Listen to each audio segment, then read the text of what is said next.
আসসালামু আলাইকুম। আশা করি সকলেই ভালো আছেন। প্রধানমন্ত্রী কার্যালয়ে নিয়োগ সার্কুলার প্রকাশ করা হয়েছে। বাংলাদেশ রপ্তানি প্রক্রিয়াকরণ এলাকা কর্তৃপক্ষ বেবজা কমপ্লেক্সে একটি নিয়োগ সার্কুলার প্রকাশ করা হয়েছে। তো যারা আবেদন করতে চাচ্ছেন করতে পারেন। এটি একটি সরকারি স্থায়ী পার্মানেন্ট একটি নিয়োগ সার্কুলার, যেটি হচ্ছে প্রধানমন্ত্রী কার্যালয়ের নিয়োগ সার্কুলার। আজকের ভিডিওর মাধ্যমে এই নিয়োগ সার্কুলার নিয়ে বিস্তারিত তথ্যগুলো জানাবো। এখানে পদের নাম, পদের সংখ্যা, বেতন স্কেল, শিক্ষাগত যোগ্যতা রয়েছে। শুধুমাত্র এসএসসি পাস করে আবেদন করতে পারবেন। এইচএসসি অনার্স ডিগ্রি সকল শিক্ষাগত যোগ্যতার জন্য আলাদা আলাদা পদের সংখ্যা রয়েছে। সম্পূর্ণ ভিডিওটা দেখবেন। এখানে বলা হয়েছে বাংলাদেশ রপ্তানি প্রক্রিয়াকরণ এলাকা কর্তৃপক্ষ ব্যবসায় নিয়োগ সার্কুলার।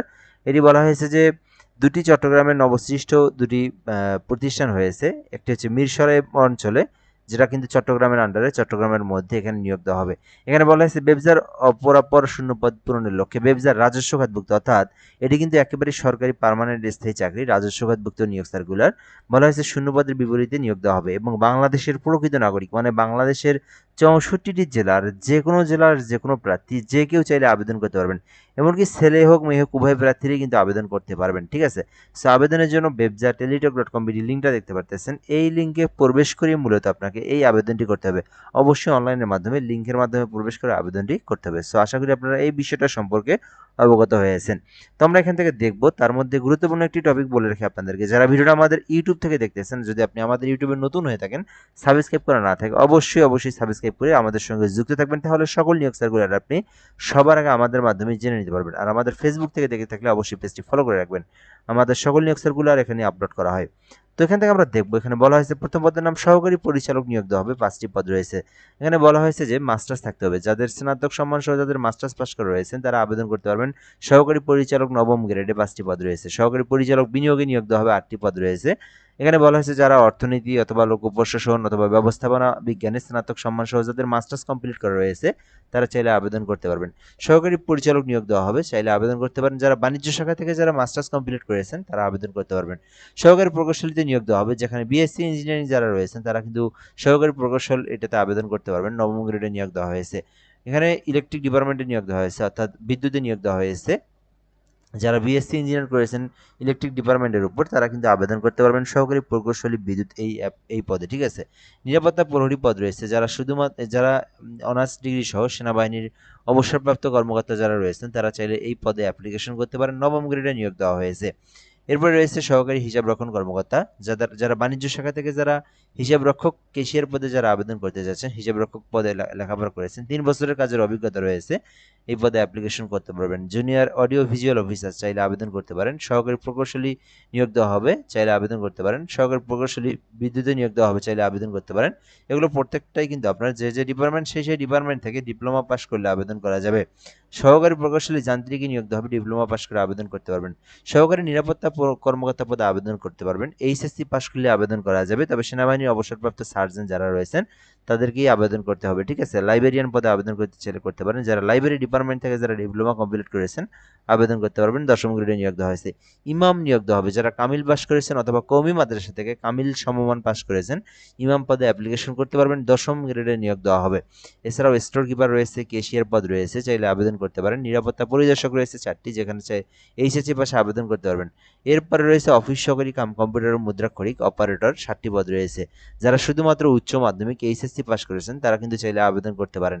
এছাড়াও ড্রাফটসম্যান পদে নিয়োগ দেওয়া হবে, যারা ড্রাফটসম্যানশিপে 1 বছরের আর্কিটেকচার কাজের অভিজ্ঞতা রয়েছে আবেদন করতে পারবেন। পাম্প চালক অপারেটর নিয়োগ দেওয়া হবে 5টি পদে, এসএসসি পাশে আবেদন করা যাবে।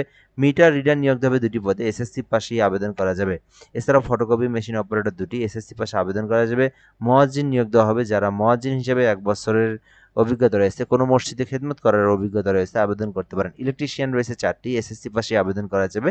গাড়ি চালক পদে 18টি পদ রয়েছে, জাস্ট 8ম শ্রেণী পাস করে আবেদন করতে পারবেন। রাজমিস্ত্রি রয়েছে 2টি, 8ম শ্রেণী পাশে আবেদন করতে পারবেন। 3 বছরের অভিজ্ঞতার প্রয়োজন রয়েছে।